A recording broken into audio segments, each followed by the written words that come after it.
கர்த்தருக்கு முன்பாக வாழ்ந்த உத்தமர்கள். சத்தமா சொல்லுங்க, பின்னால் எல்லாம் சொல்லுங்க, நல்ல சத்தமா. கர்த்தருக்கு முன்பாக வாழ்ந்த உத்தமர்கள். சத்தமா சொல்லுங்க பாப்போம். சங்கீதம் 37:37 வாசிங்க. நீ உத்தமனை பார்த்து செம்மையானவனை பார்த்திரு, அந்த மனுஷனுடைய முடிவு சமாதானம். உத்தமனை பாரு, செம்மையானவனை நீ பாரு, வேற யாரையும் பார்க்காது. சேட்டை பண்றவங்கள, குடிகாரனை, கொலைகாரனை, கிண்டல் அடிக்கிறவங்கள, கேலி பண்றவங்கள, பரியாசம் பண்றவங்கள, உன்னை நிந்திக்கிறவங்கள, உனக்கு விரோதமான காரியங்களை செய்கிறவங்களை நீ பார்க்கவே பார்க்காத. நீ பைபாஸ், அதை விட்டு நீ விலகி போ. அவங்க உள்ளான மனுஷன்ல மாறுற வரைக்கும் அவங்க அப்படிதான் இருப்பாங்க, அப்படிதான் இருப்பாங்க. நீ அதை பத்தி கவலைப்படாத. அல்லேலூயா. உத்தமனை பாரு, செம்மையானவனை நோக்கு. உத்தமனியினுடைய எதிர்காலம், அதான் முதல் பாயிண்ட். உத்தமனின் எதிர்காலம். உத்தமனுடைய முடிவு சமாதானம் சொல்லியிருக்கு. உத்தமனுடைய முடிவு எப்படி இருக்கும்? இந்த உலகத்தில் அப்படியே வாழ்ந்து கொண்டே போகிறோம், வயசாகிட்டு போகுது, அப்படியெல்லாம் போகுது. கடைசியில் ஒரு நாள் நம்ம வாழ்க்கையில் ஒரு முடிவு வருது. அந்த முடிவு எப்படி இருக்கணும்? சமாதானமாக இருக்கணும். எத்தனை பேர் அப்படி விரும்புகிறீங்க? விரும்புகிறவங்க கையை உயர்த்தி ஆமேன்னு சொல்லுங்க பார்ப்போம். என்னுடைய முடிவு சமாதானமாக இருக்கணும். முடிவு சமாதானம் இருக்கணும். டெய்லி வாழ்கிற வாழ்க்கை சமாதானமாக இருக்கணும். எந்த அந்நிய ஆவியும் நம்ம குடும்பத்தில் நுழைய விடக்கூடாது. மூதாதையர்களுடைய சாபக்கேடு நம்ம தொடர்ந்துடக்கூடாது. ஒரு குடும்பத்தில் நிறைய பணம் செலவழித்து தன்னுடைய மகனுக்கு கல்யாணம் முடிச்சாங்க. ஆனால் இன்னைக்கு வரைக்கும் ஒரு குழந்தைங்கிறது தங்க மாட்டேங்குது. நான் கடந்த வாரத்தில் உட்காந்து பேசினேன். நைட்டில் ஒரு 10:30 மணி 10:45 வரைக்கும் பேசினேன். அதுக்கு காரணம் என்ன? ஏன்னா அவங்களுக்கு அது காரணம் என்னன்னு தெரியல. அவங்க என்ன நினைக்காங்கன்னா, கையில் நிறைய பணம் இருக்குது, பணத்தை வச்சு நம்ம எப்படி வேணாலும் செய்யலாம், காரியம் பண்ணலான்னு. பணத்தை வச்சு எல்லாம் ஒன்றும் செய்ய முடியாது. பணம் எல்லாத்துக்கும் உதவும் தான், ஆனால் பணத்தினால நீ ஒரு ஆசீர்வாதத்தை நீ பெறவே முடியாது. நான் உட்கார்ந்து விலாவாரியாக சொன்னேன். Number 1, number 2, number 3, number 4. இப்படி நடந்ததா? ஆமாம். இப்படி நடந்ததா? ஆமாம். இங்கே விடுதலை கிடைத்ததா? ஆமாம். இப்படி ஒரு மேன்மை கிடைத்ததா? ஆமாம். அதுக்கு பிறகு இருண்ட காலம். ஏன் இருண்ட காலம் வந்தது? இனி நம்ம பணம் இருக்குது, செல்வம் இருக்குது, செல்வாக்கு இருக்குது, அதை வச்சு ஓடிக்கிடலாம். ஓடு, கத்தரை விட்டுட்டாரு, ஓடு. ஆனால் உனக்கு ஒரு சந்ததியை கத்தர் கொடுக்கணும் அப்படின்னா, கற்பத்தின் கனி கத்தரால் வரும் சுதந்திரம். நீ கற்பக்கணிக்கு கத்தரை தான் நம்ம நோக்கி பார்க்கணும். துபாயில் நாங்கள் ஒரு வீட்டில் தங்கியிருந்தோம். நம்ம ரொம்ப தடியாக இருந்தாங்க. நான் எங்கே போனாலுமே இந்த ஹெல்த்தில் கொஞ்சம் கான்ஷியன்ஸாக இருப்பேன். ஏம்மா இவ்வளோ உங்கள் உடம்பு இப்படி விட்டு போச்சு, ஏன் அப்படின்னு கேட்டேன். ஒரு குழந்தைக்காக நாங்கள் ட்ரீட்மெண்ட் எடுத்து எடுத்து எடுத்து பணத்தெல்லாம் செலவு பண்ணி கடைசியில் என் உடம்பு போனது தான் மிச்சம். எனக்கு பலனே இல்லை. சில ஆலோசனைகளை பாஸ்டமாக சொல்லிட்டு வந்திருக்காங்க. அருமையான கர்த்தருடைய பிள்ளைகளே, பணத்தை வச்சு எல்லாத்தையும் பண்ணலாம். ஆனால் உனக்கு ஒரு குழந்தைய தரணும், கத்தை தான் தரணும். அதுக்கு சாபக்கேடு இருக்கக்கூடாது, சாபக்கேடு இருக்கக்கூடாது. சில வருடங்களுக்கு முன்பதாக ஒரு சகோதரி நம்ம சபைக்கு வந்தாங்க. முதல் பர்த்டே கூட தேராது, குழந்தை பிறந்து இறந்து விடும். ஒரு நாளும் ஒரு பர்த்டே, முதல் பர்த்டே கொண்டாடவில்லை. ஐயா ஜெபம் பண்ணுங்க, ஜெபம் பண்ணோம், தொடர்ந்து ஜெபம் பண்ணோம். கற்பம் தரிச்சாங்க. பயந்துக்கிட்டே இருந்தாங்க. பயப்படாதீங்க, ஒழுங்காக சர்ச்சுக்கு வாங்க. ஒழுங்காக சர்ச்சுக்கு வந்தாங்க. ஆனால் அவர் வரமாட்டார். குழந்தை பிறந்துட்டு 1, 2, 3, 4 12வது மாதம் வரப்போகுது. வீட்டுக்கு ஓடி வந்தாங்க. இந்த ஒரு வருஷம் கூட தாங்காது, இது வரைக்கும் போயிடுச்சு. இது போகாதுமா, சாபத்தை கத்த நீக்கியிருக்காரு, கத்தருக்குள்ளே இருங்க. இன்னைக்கு அந்த பையன் வாலிப பையனாக இருக்கான். இந்த ஊரில், நான் வேற எங்கேயும் சொல்லலை. குழந்தை பிறந்து இந்த 1 வயசு தாண்டின உடனே அந்த ஆள் என்ன சொன்னார் தெரியுமா? எங்கள் கோயிலில் போய் நான் சாமி கும்பிட்டதுனால தான், ஆர்சி, நான் அங்கே போய் சாமி கும்பிட்டதுனால தான் இது நடந்துச்சு. ரைட், எல்லா கன மகிமையும் கோயிலுக்கே போட்டோம், எங்களுக்கு தேவையில்லை. வழிகாட்டினோம், உங்களுக்கு குழந்தை கிடைச்சது, குழந்தை இப்போ நிலைக்குது, இனி நிற்கும், என்னத்தையும் பேசிட்டு போங்க. ஆனால் அந்த குழந்தை இந்த சர்ச்சில் வந்து ஜனிச்சதுனால அந்த ஆசீர்வாதம் உண்டு, போங்க. இப்போ சர்ச்சுக்கு அவங்க வர்றதில்லை. அந்த பையன் இப்போ வாலிபமாகி கல்யாணம் முடிஞ்சிருக்கும் அவனுக்கு. அதுக்கு பிறகு ஒரு பிள்ளை பிறந்தா, அந்த பிள்ளைக்கும் ஜெபம் பண்ணோம், அந்த பிள்ளையும் நிலைச்சது. சாபம் எடுபட்டு போச்சு. நீ முன்னேறக்கூடாதபடி உனக்கு இருக்கிற சாபம் என்னன்னு கண்டுபிடிச்சு அதை எடுத்தாச்சு அப்படின்னா உன் கற்பமும் விளக்கம் உன்னையும் கத்தர் ஆசீர்வதிப்பாரு. நீ முயற்சித்தாலும் கூட கத்தர் அதை வாய்க்க செய்வார். அல்லேலூயா. அதனால தான் ஆண்டவர்கிட்ட சில்லற விளையாட்டு விளையாடாதன்னு சொல்றதுக்கா. நீ எல்லாம் விளையாடலாம், உனக்கு இருக்கிற பலத்தை வச்சு நீ சாதிக்கலாம், உனக்கு இருக்கிற பணத்தை வச்சு சாதிக்கலாம். ஆனால் ஒரு சில காரியங்களை ஆண்டவர்கிட்ட நீ எதையுமே சாதிக்க முடியாது. உன்னை உச்சி குடும்பியை பிடிச்சி இப்படி தூக்கி நச்சு எரிஞ்சிடுவார். வேதத்தில் நிறைய பேரை தூக்கி ஆண்டவர் எரிந்திருக்கிறாரு. எரியப்பட்டவர்களை தூக்கி அரவணைத்திருக்கிறார், ஆசீர்வதித்திருக்கிறார். அவருக்கு பின்னால போன யாரும் வெட்கப்பட்டு போறதில்லை. 38 வருடம் பெரும்பாடு உள்ள ஒரு ஸ்திரீ, 12 வருடம் பெரும்பாடு உள்ள ஒரு ஸ்திரீ, அல்லேலூயா, பணத்தை எல்லாம் செலவழித்து முடித்து ஓன் அவுட் ஆன ஒருத்தி இயேசுவுக்கு பின்னால போனா. 12 வருஷம் பெரும்பாடு, ஒரு நிமிடத்தில் கத்தர் குணமாக்குனார். ஒரே ஒரு செகண்ட்ல, நிமிடம் கூட கிடையாது, fraction of a second she was completely healed by touching the hem of his garment. வஸ்திரத்தினுடைய தொங்கலை தொட்ட உடனே கத்தர் குணமாக்கினார். அதுதான் the power of God, தேவனுடைய வல்லமை. நீ தொட்டா போதும். அப்ப தொடுறதுக்கு நீ கத்தருக்கு நெருங்கி இருக்கணும், கத்தரோடு இருக்கணும். அருமையான தேவனுடைய பிள்ளைகளே, உத்தமனுடைய எதிர்காலம் எப்படி இருக்கணும்? முடிவு சமாதானமாக இருக்கும். பரிசுத்தவான்களின் மரணம் கர்த்தருடைய பார்வையில் அருமையா இருக்கிற 115:16 சொல்லியிருக்கு. கர்த்தருடைய பரிசுத்தவான்களின் மரணம் கர்த்தருடைய பார்வையில் அருமையாக இருக்கிறது. ஏன் அருமை அப்படின்னா, நித்தியத்துக்குள்ள பிரவேசிக்கிறதுனால அது அருமை. அவருடைய பார்வையில் அது அருமையாக இருக்குது. ஏன்னா நித்தியத்துக்குள்ளே போக போகிறோம், அவரோடு இருக்க போவதால் அது அருமையாக இருக்கு.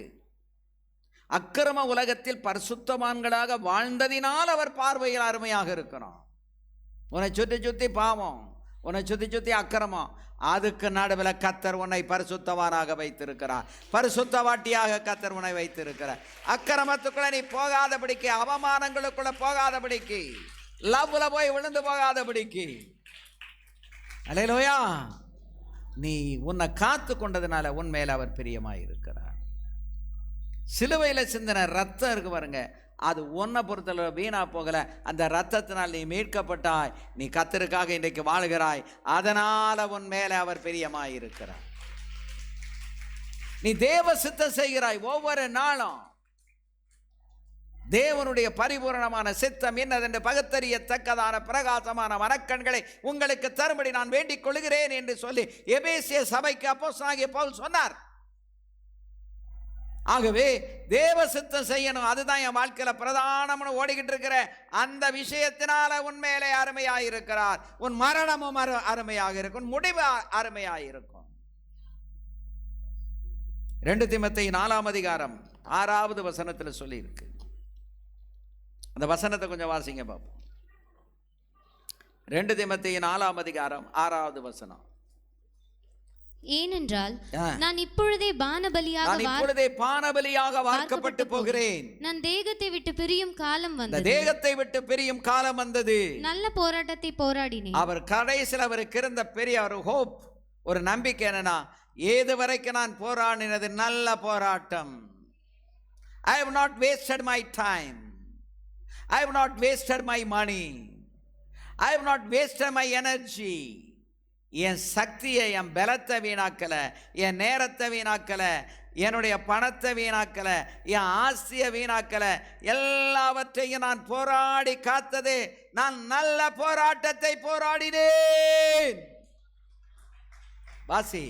ஓட்டத்தை முடித்தேன். என் ஓட்டத்தை முடித்தேன். I'm going to complete my race. ஓட்டத்தை முடித்தேன். விசுவாசத்தை காத்துக்கொண்டேன்.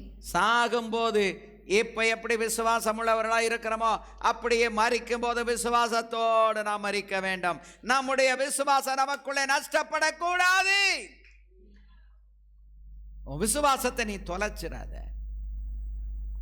குண்டூசிக்கும் விசுவாசி, பெரிய காரியத்துக்கும் விசுவாசி, சின்ன காரியத்துக்கும் விசுவாசி. அல்லேலூயா. எல்லாத்துக்கும் நீ விசுவாசி. உன் விசுவாசத்தை நீ தொலைச்சிடாத. do not lose your faith. அதில் மட்டும் நமக்கு நஷ்டம் வரக்கூடாது. நான் சொல்லுவேன், சொத்தை இழந்தீங்கன்னா பரவாயில்ல, பணத்தை இழந்தீங்கன்னா பரவாயில்ல, அதெல்லாம் பெரிய விஷயம் கிடையாது. ஆனால் உன் விசுவாசத்தை இழந்துடாத.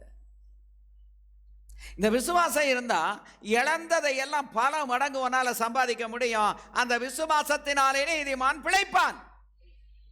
அதான் நமக்கு ஆண்டவர் கொடுத்திருக்கிற வாக்குத்தத்தம். அல்லேலூயா. வாசிமா. இது முதல் நீதியின் கிரீடம் எனக்காக வைக்கப்பட்டிருக்கிறது. என்ன ஒரு ஹோப் தெரியுமா? இங்கேயும் நான் சரியா வாழ்ந்த தேவ சுத்தம் செஞ்சு நல்ல போராட்டத்தை போராடினேன். எனக்கு நீதியின் கிரீடம் அங்கே வைக்கப்பட்டிருக்கிறது.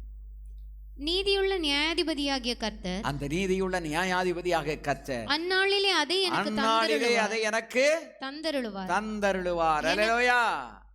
ஆராதனைக்கு வந்து ஆராதனையில் அவர் ஆராதிக்க ஒவ்வொரு நாளும் வீட்டில் போய் வாழும்போது, வேலைக்கு போகும்போது, தொழில் பண்ணும்போது இந்த நம்பிக்கை இருக்கணும், எனக்காக ஒரு நீதியின் கிரீடம் வைக்கப்பட்டிருக்கிறது. அப்படின்னா நீதியின் கிரீடம் வேண்டாம். உன் பேச்சில் நியாயம் இருக்கணும், நீதி இருக்கணும். உன் செயலில் நீதி இருக்கணும், நியாயம் இருக்கணும். உன் வியாபாரத்தில், தொழிலில், உன் வேலையில் எல்லாத்திலையும் நீதி இருக்கணும். அநீதி நிறைந்தால், அநியாயம் இருந்தால் உனக்கு அந்த நீதியின் கிரீடம் கிடைக்காது. நியாயமான வாழ்க்கை, நீதியான வாழ்க்கை. அல்லேலூயா. லஞ்சம் வாங்கிக்கிட்டு, வட்டிக்கு கொடுத்துக்கிட்டு, துன்மார்க்கமா ஜீவித்து பணத்தை சம்பாதிச்சுக்கிட்டு, நியாய வியாபாரம் பண்ணிக்கிட்டு, அதை கொண்டு வந்து தேவ சமூகத்தில் கொண்டு வந்து போட்டா உனக்கும் சாபம், எனக்கும் சாபம். இன்னைக்கு காணிக்கைகளை வாங்கிறதுக்கே பயமா இருக்குங்க. தெரியாதவங்க கிட்ட காணிக்கையை வாங்க முடியல, காணிக்கை வாங்க முடியல. உங்ககிட்ட கொடுங்கன்னு சொல்றோம். ஏன்னா உங்களை பத்தி தெரியும். இதுலயும் ஊழல் பண்ணிக்கிட்டு இருக்கிற ஒரு சிலர் இருக்காங்க. கவனம். நான் தான் சொன்னேன், காணிக்கை கொடுக்கறது, காணிக்கை போடுறது அப்படிங்கிறது என்ன தெரியுமா? அது பெரிய ப்ரிவிலேஜ், அது பெரிய பாக்கியம், சிலாக்கியம். தகுதி இல்லாதவர்களை கர்த்தர் கொடுக்க விட மாட்டார். பணம் வரும், வருமானம் வரும், ஆனால் கர்த்தருக்கு கொடுக்க முடியாது, ஊழியத்துக்கு கொடுக்க முடியாது, தடுத்துருவார். நீங்க கொடுக்குறீங்கன்னா உங்களுக்கு கர்த்தர் அந்த கிருபையை கொடுத்துருக்காருன்னு அர்த்தம். அந்த கிருபை இருந்தால் தான் நீங்க கொடுக்க முடியும். நானும் கொடுக்க முடியும், எல்லாம் கொடுக்க முடியாது. அந்த வசனத்தை வாசித்து முடியுமா? எனக்கு மாத்திரமல்ல, எனக்கு மாத்திரமல்ல, அவர் பிரசன்னமாகுதலை விரும்பும் அதைத்தான் பவுல் யாவருக்கும் சொல்லுகிறாரு, அந்த பிரசன்னத்தை விரும்புகிற ஒவ்வொருவருக்கும் அதை தந்தருளுவார். அதை அந்நாளிலே தந்தருளுவார். அல்லேலூயா, ஆமென். அருமையான கர்த்தருடைய பிள்ளைகளே, தேவன் தர்றதை தேவன் தான் தரணும், அவர்கிட்ட தான் வாங்கணும். மனுஷன் தர்றதை கர்த்தர் மனுஷன் மூலமாக கொடுப்பார். ஆனால் தேவன் கொடுக்கிறத தேவன் தான் கொடுக்கணும். அல்லேலூயா, ஆமென். கர்த்தர் நியாயத்தை விரும்புகிறவர். 37ஆம் சங்கீதம் 28வது வசனத்தில் கர்த்தர் நியாயத்தை விரும்புகிறவர். அது கீழே சொல்லியிருக்கு, துன்மார்க்கருடைய சந்ததியோ அறுப்புண்டு போகும். இந்த பேட்டையில் வட்டி கொடுத்து வாங்கின பெரிய பெரிய பணக்காரங்க எனக்கு தெரியும். அவங்களெல்லாம் கூப்பிட்டு நான் பேசியிருக்கேன். பிரச்சனைகளை சால்வ் பண்ணி விட்டு பணங்களை எல்லாத்தையும் வாங்கி கொடுத்து செட் பண்ணி விட்டுருக்கோம். அன்னைக்கு கடன் வாங்கினவங்கெல்லாம் இன்றைக்கி நல்லா இருக்காங்க. ஆனால் அவங்களுக்கு கடனை கொடுத்தான் பாருங்க, அவன் இன்னைக்கு அட்ரஸே இல்லை.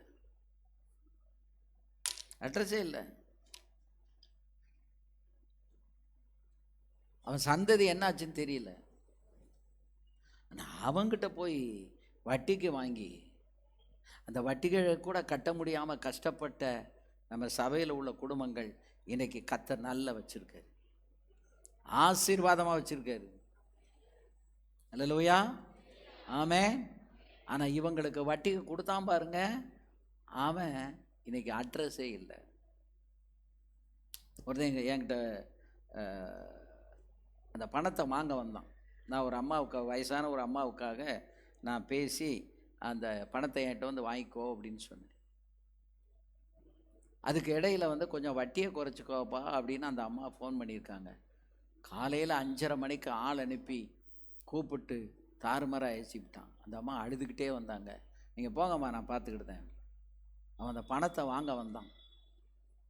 நான் ஓடக்கரைக்கு கல்யாணத்துக்கு நானும் பாஸ்டமாவும் புறப்பட்டுட்டு கார் எடுத்துக்கிட்டு இருக்கேன். இவன் வந்தான். காரை அப்படியே ரோட்டில் நிறுத்திட்டு வீட்டுக்குள்ளே கூப்பிட்டேன். இப்படி அநியாயம் பண்ண நீ விளங்குவே, உன் சந்ததி விளங்குமான்னு 2 வார்த்தை தான் கேட்டேன். அப்படியே கையை கும்பிட்டு கீழே விழுந்துட்டான். நீ உருப்படுவியா, நீ விளங்குவியான்னு சொல்லிட்டீங்க, என் சந்ததி நீ விளங்கவே விளங்காது. இந்த வார்த்தையை நீங்கள் எடுக்காமல் நான் பணம் வாங்க மாட்டேன், போக மாட்டேன் அப்படின்னு. நான் அந்த வார்த்தையை வாபஸ் வாங்குறேன். ஆனால் நீ செய்ததை நீ வாபஸ் வாங்கு. ஒரு வயதான தாய், என்ன பதட்டம், 5:30 மணிக்கு போய் வீட்டை தட்டி எடுத்து கூப்பிட்டு நீ சத்தம் போட்டுக்கிட்டு இருக்க.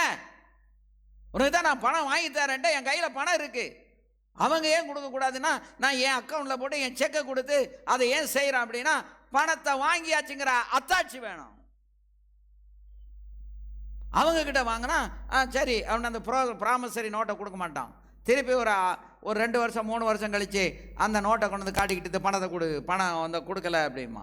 அன்றைக்கே கொடுத்தாச்சா? இல்லை, நோட்டு ஏன்ட்டு இருக்குது. கோர்ட்டுக்கு போனால் செல்லும், போலீஸ் ஸ்டேஷனுக்கு போனால் செல்லும். இந்த மார்க்ரெட்டுன்னு ஒருத்தி இருந்தால, அவங்க அம்மா அப்படி தான் அந்த பணத்தை செட்டில் பண்ணிட்டாங்க 2 வருஷத்துக்கு முன்னால் போலீஸ் ஸ்டேஷனில் வச்சு. அந்த ப்ராமிசரி நோட்டை வாங்கலை. அவங்க ரட்சிக்கப்பட்டு சபைக்கு வந்த பிறகு திடீர்னு ஒன்றா வீட்டில் வந்து நின்று நீங்கள் எனக்கு ரூபா தரணும். பதறிட்டு ஓடி வந்தா. இப்படி சொல்கிறாங்க, நாங்கள் ரூபா கொடுத்துட்டோம். அப்போ மகேஷ்னு ஒரு வக்கீல் இருந்தார் நம்ம சபைக்கு. இப்போ யோபராஜ் இருக்க மாதிரி. உடனே நான் டேனியல் மணிக்கிட்ட கூப்பிட்டு, மணி அது என்னன்னு பாருங்க. உடனே அவர் நேராக வந்து அவங்கள கூட்டிக்கிட்டு ஸ்டேஷனில் போய் அவனை கூப்பிட்டு பேசி, ஏய் நீ வாங்கிட்ட, திரும்ப நீ இப்போ கள்ளத்தனமாக கேட்க, உன்னை பிடிச்சி உள்ள தள்ளணுமான்னு கேட்ட உடனே துண்டக்கான துடியக்கான நான் நீ கேட்க மாட்டேன்னு சொல்லி எழுதி கொடுத்துட்டு ஓடிட்டான். அதுக்கு தான் அந்த பணத்தை வாங்கி ஏன் செக்கில் எழுதி அவங்ககிட்ட எழுதி டைரியில் எழுதி வாங்கிடுவேன். இன்னார் கொடுக்க வேண்டிய பணத்தை இன்னாரிடத்திலிருந்து இத்தனாம் தேதி இத்தனை மணிக்கு நான் பெற்றுக்கொண்டேன், இந்த செக் மூலமாக அப்படின்னு அங்கே கிரெடிட் ஆயிரும். ஏமாற்ற முடியாது. இல்லையா? பணத்தை இந்த கடன் வாங்குறதுல கவனமாக இரு. அடுப்புக்குள்ளே எரியாத அடுப்புக்குள்ளே அந்த பணத்தை இப்படி உள்ளே வச்சு எடுத்தவன் கையில் தந்துட்டான்னா நீ ஒரு நாள் அந்த கடனை அடைக்க முடியாது, ஒரு நாள் அடைக்க முடியாது. அருமையான கர்த்தருடைய பிள்ளைகளே, ஊழியக்காரன் அப்படின்னா, ஊழியக்காரன் உங்கள் வீட்டு கிள்ளுக்கரை இல்லை, அவனுக்கு சில அதிகாரங்களையும் பகுத்தறிகிற ஆவியையும் வழிநடத்தக்கூடிய அந்த ஆலோசனை சொல்லக்கூடிய அந்த கிருபையும் கர்த்தர் தந்து அவர் நடத்துகிறார். கர்த்தரை அண்டிக் கொண்டுகிறவருக்கு ஒரு குறைவும் இருக்காது.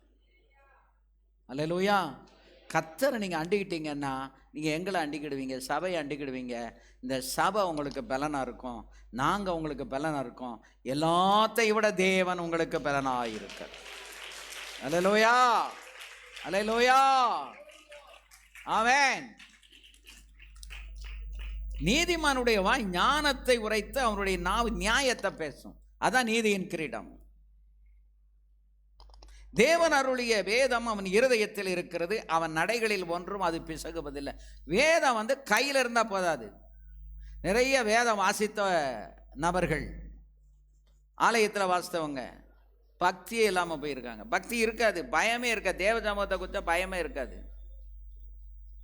வேதத்தை வாசித்து பிரயோஜனம் கிடையாது, கையில் வச்ச பிரயோஜனம் கிடையாது, உன் இருதயத்தில் இருக்கணும்.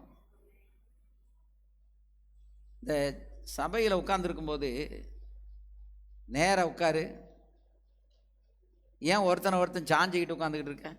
ஒழுக்கத்தை தான் நான் பேசிக்கிட்டு இருக்கேன்.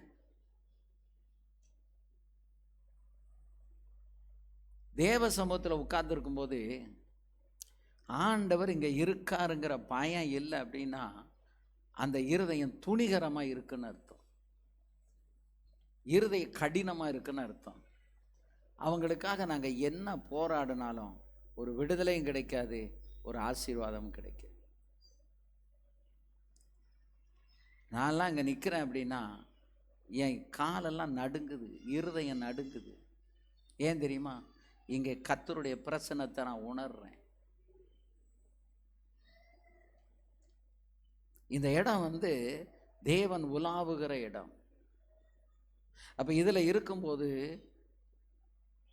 வேற எந்த ஒன்றுக்கும் கவனத்தை செலுத்தக்கூடாது.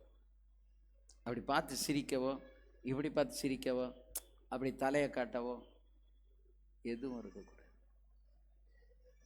நீ அப்படி எல்லாமல் நீ இருந்து பாரு, என் தேவனுடைய ஆசீர்வாதம் வாழ்க்கையில் எப்படி வருதுங்கிறத பாரு. அது மாதிரி பிந்தி வந்தீங்கன்னா நீங்கள் நினைக்கிற ஆசீர்வாதம் எதுவுமே உங்களுக்கு கிடைக்காது. ஆண்டவர் எப்படி பார்ப்பார் அப்படின்னா, நீங்கள் எப்படி கர்த்தரை கனம் பண்ணுறீங்கன்னு பார்ப்பாரு. அல்லேலூயா. இந்த உத்தமனாகிய ஆபிரகாம் 17ஆம் அதிகாரம் ஆதி ஆகமத்தில் சொல்லியிருக்கு பாருங்க. நான் சர்வ வல்லமையுள்ள தேவன், நீ எனக்கு முன்பாக நடந்து சர்வ வல்லமையுள்ள தேவன் எனக்கு முன்பதாக நடந்து கொண்டு நீ உத்தமனாயிரு. எத்தனாவது வயசுல சொல்றாரு? 99. 86ல இருந்து 13 வருஷம் அவங்ககிட்ட பேசல, அவன் பண்ண சேட்டை. இப்ப 99வது வயசுல கர்த்தர் திரும்ப பேசுறாரு, அவனை கண்டித்து உணர்த்துகிறார். 99வது வயசுல இருக்கிற ஒருத்தனுக்கு இப்படி எனக்கு முன்னால நடந்து கொண்டு உத்தமனாயிரு அப்படின்னு என்ன? ஒழுங்கா என் பிரசன்ஸ்ல இருந்து சரியா இரு அப்படின்னு அர்த்தம். அதாவது ஆபிரகாம காணாத தேசத்துக்கு நீ போ அப்படின்னாரு. கண்காணாத ஒரு தேசம், அப்படி ஒரு தேசம் இருக்கானே தெரியாது, நீ போ. போயிட்டான். ஒரு 2-3 வருஷங்களுக்கு முன்னாடி 22ல நினைக்கிறேன், 22 ஊட்டியில் ஒரு செமினார், லீடர்ஸ்க்காக, நல்ல மூத்த தலைவர்களுக்காக நடத்தப்பட்ட ஒரு செமினார். ஆஸ்திரேலியாவிலிருந்து டாக்டர் சன்னி பிலிப் அப்படின்னு ஒருத்தர் வந்திருந்தார். நாங்கள் ஒரு 30 பேர் இருக்கோம், 30-35 பேருக்குள்ளே தான் இருக்கோம், சின்ன கூட்டம். நல்ல அருமையாக எங்கள் நிலைமையில் நாங்கள் எப்படி தலைமைத்துவத்தை செய்யணும், நடத்தணும்னு அருமையாக எங்களுக்கு அந்த மீட்டிங் நடந்துச்சு. இப்போ அவர் சொன்னார், ஒரு நாள் ஆண்டவர் சொன்னாராம், நீ இப்போ பாஸ்டர் பண்ணிக்கிட்டு இருக்கிற இந்த சர்ச்சை ஹேண்ட் ஓவர் பண்ணிடு, விட்டுரு. அவர் சர்ச்சையை நடத்திக்கிட்டு பேங்க்லையும் ஆலோசகராக இருந்தார். அந்த பேங்க் வேலையை விடு, இந்த பாஸ்டர் வேலையை விடு, ரெண்டையும் விட்டு நீ இந்தியாவுக்கு போ, எல்லாத்தையும் குடும்பத்தோட கிளம்பு அப்படின்ட்டாராம். இவர் எல்லாத்தையும் ஒதுக்கிட்டு குடும்பத்தோடு கிளம்பி 2 பிள்ளைகளையும் கூட்டிக்கிட்டு மனைவியும் கூட்டிக்கிட்டு அங்கேருந்து விமானத்தில் ஏறி சென்னை ஏர்போர்ட்டில் வந்து இறங்கி நிற்காங்க. ஏர்போர்ட்டை விட்டு வெளியே வரல. அப்படி வந்து நின்ன உடனே சனி பிளேப் கவனி அப்படின்னாரா ஆண்டவர். அவர் அப்படியே ஒரு ஒதுக்குப்புறமாக போய் நின்று கேட்கும்போது ஆண்டவர் சொன்னாராம், இந்த ஏர்போர்ட்டை விட்டு நீ வெளியே போகக்கூடாது, உள்ளேயே திரும்ப ஆஸ்திரேலியாவுக்கு டிக்கெட்டை புக் பண்ணு, ஆஸ்திரேலியாவுக்கு திரும்ப டிக்கெட்டை புக் பண்ணு, நீ திரும்பி போ, உன் ஃபேமிலியை கூட்டிகிட்டு போ. ஆண்டவரே இது என்ன, நான் அங்கே எல்லாத்தையுமே செட்டில் பண்ணிட்டு வந்துட்டேன், இப்போ நான் திரும்பி போனேன்னா எனக்கு இருக்க வீடு கிடையாது, சம்பாத்தியம் கிடையாது, எனக்கு ஒன்றுமே கிடையாது. என்னை எத்தனை பேர் வந்து நீ இப்படி விட்டுட்டு எல்லாத்தையும் விட்டுட்டு நீ போகிற இந்தியாவுக்கு, உன் குடும்பம் எல்லாம் அங்கே போய் பிச்சை எடுக்க போகுது, எவ்வளவு நீ ஏசுனாங்க, நீங்கள் சொன்னீங்கிறதுக்காக எல்லாத்தையும் நான் விட்டுட்டு நான் வந்துட்டேன். இப்போ என்னை திரும்ப நீங்கள் ஆஸ்திரேலியாவுக்கு வெறுமையாக போச்சோன்னா நான் அங்கே போய் என்ன செய்வேன், நீ போ. ஒரே வார்த்தை முடிஞ்சது. ஆண்டவர் விலைக்கு போயிட்டார். ஒரு மனைவிட்ட வந்து சொல்லியிருக்காரு, என்னம்மா இது, ஆண்டவர் திரும்ப ஆஸ்திரேலியாவுக்கு போக சொல்கிறார். கத்தர் போக சொன்னார்னா போவோம், வேறு என்ன செய்ய, போய் டிக்கெட்டை புக் பண்ணுங்க. உள்ளே இருந்து டிக்கெட்டை புக் பண்ணிட்டு 4 பேருக்கும் திரும்ப எங்கே போகிறாங்க, ஆஸ்திரேலியாவுக்கு போகிறாங்க. ஆஸ்திரேலியாவில் போய் இவங்க சொந்தம் பந்தம் எல்லாம் அங்கே தான் இருக்குது. எவ்வளவு கேலி பண்ணி பரியாசம் பண்ணி சிரிச்சிருப்பாங்க. அதை அவர் சகித்து கொண்டார். இப்போ இவர் திரும்பி வந்து இவ்வளோ ரூபா செலவழித்து கிட்டத்தட்ட ஒரு ஆளுக்கு குறைஞ்சது ஒரு 55,000 ரூபா இருக்கும் டிக்கெட்டு. 4 பேருக்கு ஒரு 2 லட்சத்தி சொச்சம் ரூபாய் செலவழித்து வந்துட்டாங்க. ஏர்போர்ட்டில் தான் நிற்கிறாங்க. திரும்ப இன்னும் 2 லட்சம் செலவழித்து டிக்கெட் எடுத்துகிட்டு போங்காரு. போயிட்டார். அங்கே போன உடனே ஒவ்வொருவரும் இவரை ஏசுகிறாங்க, உனக்கு அறிவு இருக்கா, நீ ஒரு பாஸ்டராக இருந்து என்ன செய்ய, நீ ஒரு பேங்கில் ஆலோசகராக இருந்து என்ன செய்ய, நாங்கள்லாம் சொன்னோம்ல நீ கேட்கல, வாழ்த்துமானம் தாங்க முடியலை, ஒன்றுமே பதில் சொல்லலை. கத்தர் சொன்னார் போனேன், கத்தர் சொன்னார் வந்தேன், இதுக்கு மேலே எனக்கு ஒன்றும் தெரியாது. அருமையான கர்த்தருடைய பிள்ளைகளே, ஏன் ஆண்டவர் வர சொன்னார், ஏன் ஆண்டவர் திரும்ப போக சொன்னார்? நான் நஷ்டப்படுத்துகிற தேவனா நம்முடைய தேவன்? ஒரு நாள் நம்மளை நஷ்டப்பட விடுகிற தேவன் அல்ல. 4 லட்சம் ரூபாய் ஃப்ளைட் டிக்கெட் அப்படி போச்சு. அப்படியே திரும்ப போய் அவங்க ரிலேட்டிவ் வீட்டில் போய் அப்படி குடும்பமாக போய் சூட்கேஸ் எல்லாத்தையும் போட்டுட்டு ஜெபத்தில் உட்காந்துட்டார். இப்போதான் கர்த்தர் சொன்னாராம், சனி நீ என் சொல்லுக்கு கீழ்ப்படுகிறாயா என்று பார்க்கத்தான் நான் உடனே புறப்பட்டு வர சொன்னேன். நீ எனக்கு கீழ்ப்படிஞ்சிட்ட, இனி உன்னை நான் ஆசீர்வதிப்பேன், நான் உன்னை உபயோகப்படுத்துவேன். அல்லேலூயா. The obedience, கீழ்ப்படிதல். அப்புறம் நான் உனக்கு விசுவாசம் இருக்கான்னு நான் பார்த்தேன், உனக்கு விசுவாசம் இருக்கு, எல்லாத்தையும் கொடுத்துட்டு போயிட்டோம், இனி வந்தா நான் எப்படி பிழைக்க போறேன் அப்படின்னு நீ யோசித்த. ஆனாலும் கர்த்தர் சொல்றாரு நான் வாரேன் அப்படின்னு சொல்லி நீ வந்த இல்ல, உனக்குள்ள விசுவாசம் சாகல, அந்த விசுவாசம் உயிரோடு இருக்கு. அந்த விசுவாசத்தின்படி நான் உன்னை ஆசீர்வதிப்பேன். அல்லேலூயா, ஆமென். ஐயா, விசுவாசத்தை சோதிக்கிறதுக்கு இதான் வழி, இதான் வழி. எல்லாரும் திரும்ப திரும்ப அவரை பார்க்கும் போதெல்லாம் கேலி பண்றாங்க, பரியாசம் பண்றாங்க. நாங்க சொன்னோம்ல நீ கேட்கல, இந்த அதிக பிரசங்கித்தனம் உனக்கு எதுக்கு? கேலி பண்ணுறாங்க, பரியாசம் பண்ணுறாங்க, அவரை எவ்வளவு கேவலப்படுத்துகிறோமோ அவ்வளவு வெட்கப்படுத்துகிறாங்க. எல்லாத்தையும் ஒன்றும் பதில் சொல்ல முடியல. தலையத்தலை எனவே தான் ஆண்டவர் பேசிட்டாரு, உன் கீழ்ப்பிடிதல் இருக்கான்னு பார்க்கத்தான் மகனே நான் உன்னை திரும்ப வர சொன்னேன், இனி பார் நான் செய்கிற காரியத்தை. கேலி பண்ணவங்கெல்லாம் கேலி பண்ணாங்க, ஒரு வாரம் 2 வாரம் 1 மாதம் பரியாசம் பண்ணாங்க, கேலி பண்ணாங்க, எல்லாம் செஞ்சாங்க. ஒன்றும் அலட்டலை. He waited for God's further guidance. ஆண்டவர் அடுத்து என்ன சொல்றாரோ அது வரைக்கும் அவர் அப்படியே ஜெபத்தில் உட்கார்ந்துட்டு. இப்போ அவருக்கு ஆண்டவர் வேலூர் சிஎம்சியில் ஒரு வாசலை திறந்து ஹவுஸ் சர்ஜன்ஸ் முடிக்கிறவங்களுக்கெல்லாம் அவர் அங்கே வந்து 1 மாதம் இருந்து ட்ரைனிங் கொடுக்காரு. இப்போ ஆஸ்திரேலியாவிலையும் ஊழியம், இந்தியாவிலையும் ஊழியம், இன்னும் பல நாடுகளில் கர்த்தர் அவருக்கு ஊழிய வாசலை திறந்து இன்னைக்கு ஊழியத்தில் பயன்படுத்தி கொண்டிருக்கிறார். அல்லேலூயா, ஆமென். கீழ்ப்படிதலுக்கு கிரயம் செலுத்த வேண்டும். விசுவாசத்தை நிரூபிப்பதற்கு கிரயம் செலுத்த வேண்டும். இது போல தாங்க ஆபிரகாம, நீ கானானுக்கு போ, கானா எங்கே இருக்குது, தெற்கு இருக்கா வடக்கு இருக்கா, இன்னைக்கு கூகுள் மேப் இருக்குது, ரூட்டு பார்க்கலாம், எல்லாம் சொல்லலாம். ஆனால் அன்னைக்கு ஒன்றும் கிடையாது. இன்னைக்கு கார் இருக்கு, போயிடலாம். வாகமன் அப்படிங்கிற ஒரு இடத்துக்கு போகிறோம், எங்கள் வீட்டில் இருந்து மேப்பை போடுறோம்.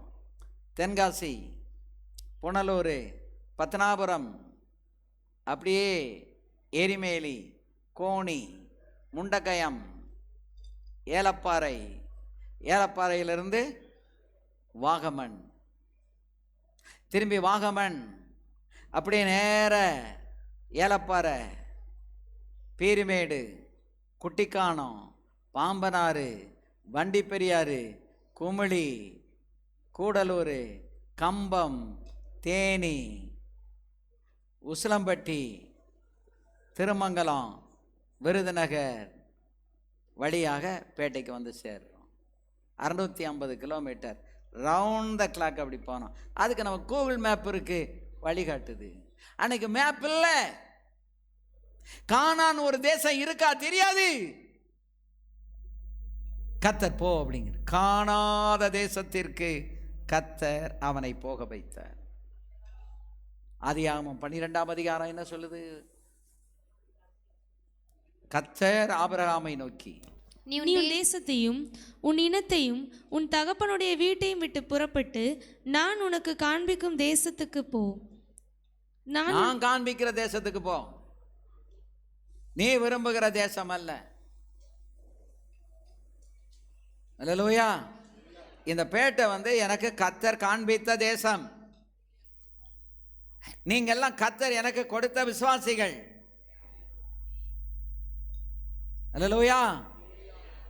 இன்னும் நம்மளும் ஒரு 2 வேனை விட்டு கல்லூர் ரூட்டில் சேர்மாதி வரைக்கும், அம்பாசமுத்திரம் வரைக்கும் ஒரு வேனை விட்டு, நரசிங்கலூர் ரூட்டில் ஒரு வேனை விட்டு, இங்கே ஜங்ஷன் வரைக்கும் ஒரு வேனை விட்டு, ஒரு 3 வேனு வாடகைக்கு எடுத்து விட்டா இதை மாதிரி இன்னும் 3 மடங்கு கூட்டம் வந்து சேரும். அது ஒரு 5 ரூபாய்க்கு ஒரு சாப்பாடு பொட்டலம் போட்டால் அதை விட 1 மடங்கு கூட்டம் அதிகமாக வரும். அல்லேலூயா. வருமா வராதா சொல்லுங்க? வரும். நீங்களா தேடி வாங்க, நீங்களே வந்து ஆசீர்வாதம் பெருங்கன்னு ஏன் விட்டுருக்கு தெரியுமா? நீங்கள் ரட்சிக்கப்பட்டா தான் சர்ச்சுக்கே வர முடியும். ரட்சிக்கப்படலை அப்படின்னா வர முடியாது. அல்லேலூயா. இப்போ அவர் ஜோசப் முருகன் ரட்சிக்கப்படலைன்னா மில்லுக்கு ஏத்தாக்கில் இருக்கிற கருப்பசாமி கோயிலில் பூஜாரியை உட்காந்து குறி சொல்லிக்கிட்டே இருப்பார். பணம் கொட்டுன்னு கொட்டும். ஏன்னா இங்கே வரையில் 2 மூட்டை பணத்தை உள்ளே தூக்கி எறிஞ்சிட்டு அதில் 10 ரூபா டீ குடிக்கலான்னு எடுத்ததை கூட திரும்பி கொண்டு போய் போட்டுட்டு ஓடி வந்தார். அதான் ரட்சிப்பு. அதான் ஆண்டவர் பாவத்திலிருந்து விடுவிக்காரு, சாபத்திலிருந்து கர்த்தர் விடுவிச்சிருக்காரு, சாப கேட்டிலேருந்து கர்த்தர் விடுவிச்சிருக்காரு. அல்லேலூயா. இங்கே வந்த பிறகு இன்னும் அவருக்கு நிறைய நிலம் இருக்குது. ஒரு பட்டாவுக்காக அப்படியே சுற்றிக்கிட்டே இருக்குது. ஒரு நேரம் வரும்போது எல்லாம் கர்த்தர் கிரியை செய்வார். ஆனால் அவர் ஒரு நாளும் இப்போ திரும்ப கவர்மெண்ட்லேருந்து அவருக்கு லெட்டர் வந்துச்சு, அந்த கோயிலுக்கு நீங்கள் தானே பூசாரி, உங்களுக்கு அலவன்ஸ் கொடுக்குறோம், அதை எடுப்பித்து கட்டுங்க அப்படின்னு. அவர் என்கிட்ட வந்து கேட்டார், ஐயா சனியை நம்மளை விட மாட்டேங்க பாருங்களேன், இப்படி லெட்டர் வந்து தூக்கி தூரறீங்க, இன்னும் ஒரு ஆள் அதில் நியமிச்சுட்டு தூர வாங்க. இப்போ போனாலும் அங்கே போய் அதில் உள்ளே போனால் நுழையலாம். ஆனால் அவருக்குள்ள 100கணக்கான குறி சொல்லுகிற ஆவி இருந்துச்சு, 1 2 இல்லை. நல்ல நேர கவனி, எத்தனை ஆவி? 100கணக்கான ஆவி. என்ன ஆவி? குறி சொல்லுகிற ஆவி. அதை வைத்து தான் அவர் குறி சொல்லிக்கொண்டே இருந்தார். அல்லேலூயா. இந்த சர்ச்சுக்கு வந்த பிறகு, அவர் ரட்சிக்கப்பட்ட பிறகு, லாசர் இருக்கிற இடத்துலேருந்து கொஞ்சம் முன்னாடி இந்த பாஸ்கர் இருக்கிற இடத்துல தான் அவர் உட்காருவார். ஒவ்வொரு ஜெபத்திலையும் ஒவ்வொரு ஆவி, கருப்பு உருவம் இந்த வாசல் வழியாக வெளியே எந்திரிச்சு ஓடிச்சு.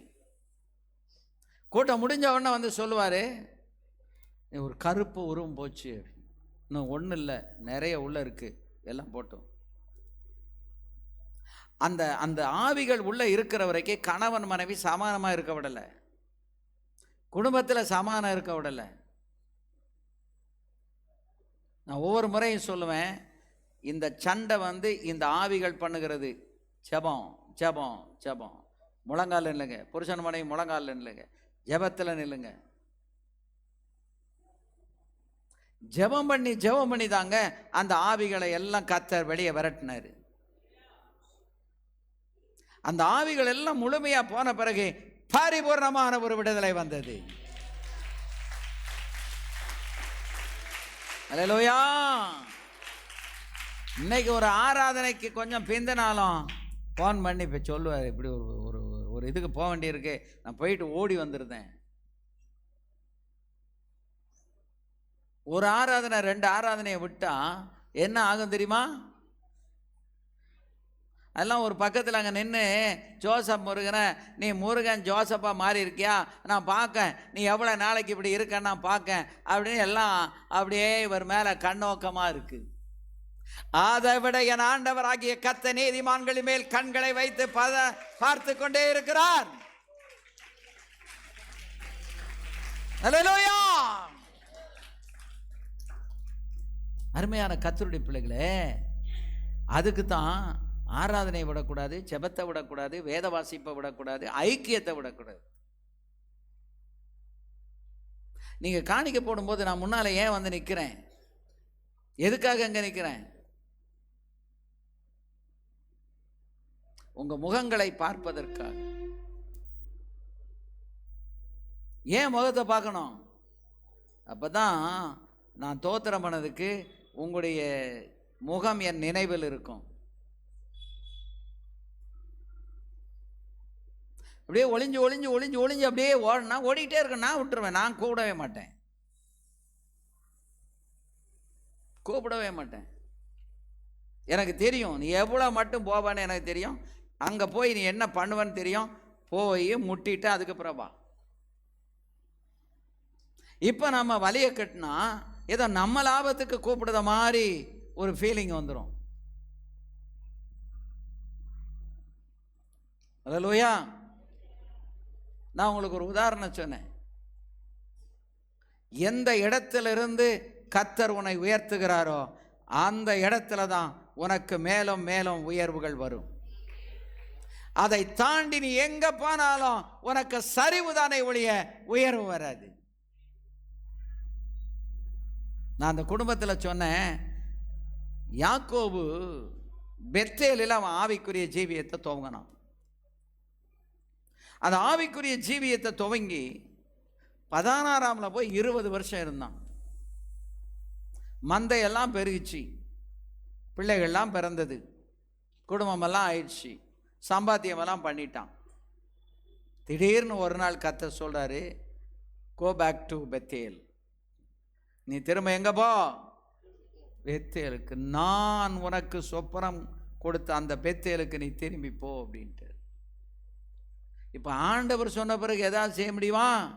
ஆண்டவரே 2 பரிவாரத்தை எடுத்துக்கிட்டு இந்த 12 பிள்ளைகளை எடுத்துக்கிட்டு இந்த மனைவி வர கூட்டி நான் எப்படி போவேன் சொல்ல முடியுமா? சாக்கு போக்கு சொல்ல முடியாது. புறப்பட்டு வந்தான்.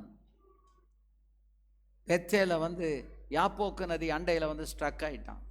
அதுக்கு மேலே போக முடியல. ஏன்? ஏசா நம்மளை நொறுக்கிடுவான், நம்ம பிள்ளைகளெல்லாம் அடித்து கொலை பண்ணிடுவான், மனைவி மர தொலைச்சிருவான். பயம் வந்துட்டு. அல்லேலூயா. அந்த இடத்துல தானே அவன் முழங்கால் படியிட்டு எல்லாரையும் அக்கறைப்படுத்தி விட்டு தன்னந்தனிமையாக அவன் போராடினான்.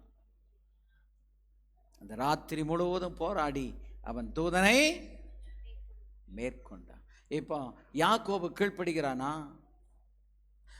தனிமையா இருக்கையில் 16 போயிடலாம், 16 இருந்து பெத்தேலுக்கு வந்துடலாம், சீகேமுக்கு வந்துடலாம்.